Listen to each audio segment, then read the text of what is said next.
Alors regardez ce véhicule exceptionnel, c'est un homme totalement passionnant qu'on rencontre aujourd'hui dans 24 heures en Alsace, c'est le cher Hamad bin Hamdan Al Nahyan, membre de la famille royale d'Abu Dhabi dans les Émirats Arabes Unis. On va évoquer ce projet de construction de voitures.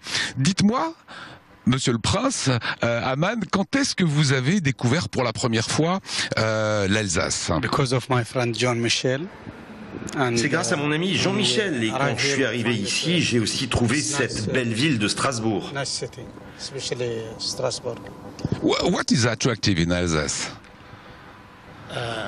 Vous savez, vous êtes dans un angle près de la Suisse, l'Allemagne et bien sûr la France, et c'est un beau mélange. And there are another company, Bugatti. Je ne suis pas très voiture de sport. Bugatti, c'est une bonne voiture, mais je ne m'occupe que des 4x4. C'est votre dernière création, c'est votre dernière voiture, vous l'avez présentée au salon de l'auto, et le journal Le Point a dit que c'était la voiture la plus moche. Par contre, les internautes ont dit qu'elle était plutôt sympathique. Qu'est-ce qui est plus important pour vous, ce que dit un journal ou ce que disent les gens? On accepte tout. On voit que disent les gens, c'est acceptable.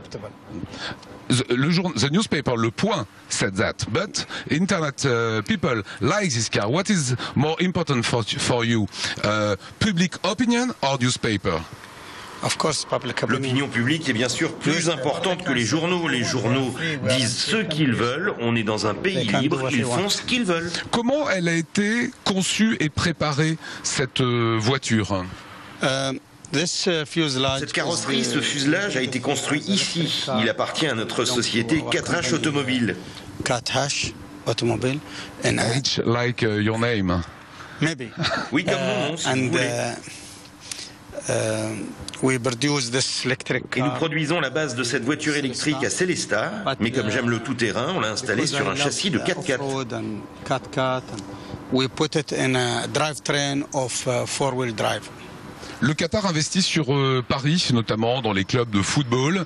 Est-ce que Abu Dhabi souhaiterait faire la même chose en Alsace? Je parle en mon nom personnel, à titre privé. Je ne m'occupe pas de politique ni de sport. Bien sûr, mon pays a de bonnes relations avec la France. Nous ne sommes que de petits investisseurs privés ici en Alsace. We are only a private small investor here in Alsace. Est-ce qu'il y a aujourd'hui des voitures dont vous rêvez encore? Je ne m'intéresse pas à toutes les voitures, le marché automobile est vaste et nous nous préoccupons que d'une partie, les tout-terrains, les 4x4 et quelques classiques. Off-road car, 4x4 and also some classic. You have 700 cars. Maybe, yes. It's a big collection. Peut-être 700, oui, mais elles sont réparties entre le Maroc et les Émirats. Aujourd'hui, vous souhaitez produire combien de voitures en Alsace? On va commencer avec ce design, mais plus petit et électrique. Et on va commencer, disons, par 50 voitures l'an prochain. Et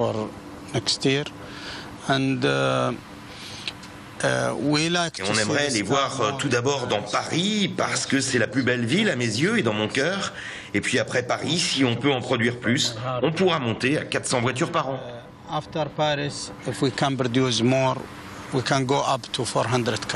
Et le porteur du projet, c'est vous? C'est vous qui allez peut-être commercialiser cette voiture prochainement?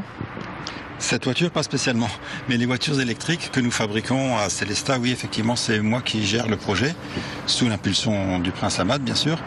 Et je vais essayer de lui faire plaisir et faire aboutir son rêve à une vraie réalité, comme il l'avait envisagé dès le début. Comment s'est faite la rencontre tous les deux? Ça, c'est une longue histoire. J'ai travaillé aux Émirats Arabes pendant très longtemps, au début des années 2000, et nous nous sommes rencontrés un peu par hasard dans le désert. J'étais en train d'essayer une voiture et j'étais lamentablement planté dans la sapka, une espèce de sable mouvant, lorsque lui est arrivé dans un 4x4. Et ne sachant pas qui il était, je me suis adressé à lui comme on s'adresse à une personne normale, et ça lui a beaucoup plu que pour une fois quelqu'un lui parle normalement. Vous ne saviez pas qu'il était de la famille royale? Pas du tout qu'il était de la famille royale. Et c'est le début d'une histoire, d'une aventure commune. Voilà, on a très vite compris qu'on était sur la même longueur d'onde dans nos passions automobiles et technologiques, et depuis on ne s'est pratiquement plus quitté. Ceci explique son attachement aujourd'hui à l'Alsace, c'est une histoire d'amitié en fait. Oui, mais ça s'est fait en 2 temps.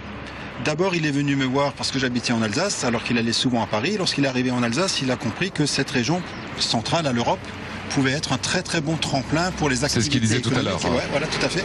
Et ce n'est qu'en venant ici qu'il s'en est rendu compte. Et donc il m'a dit, Jean-Michel, c'est très bien, on établit notre base à Célestat, Centre-Alsace, c'est parfait. Voilà, comment vous l'appelez quand vous êtes entre amis? Pour moi, c'est un ami, donc c'est Hamad, bien sûr. C'est Hamad. Mais quand on est en public, il y a la déférence qui lui est due. Voilà, merci Prince Hamad. Thank you, thanks a lot.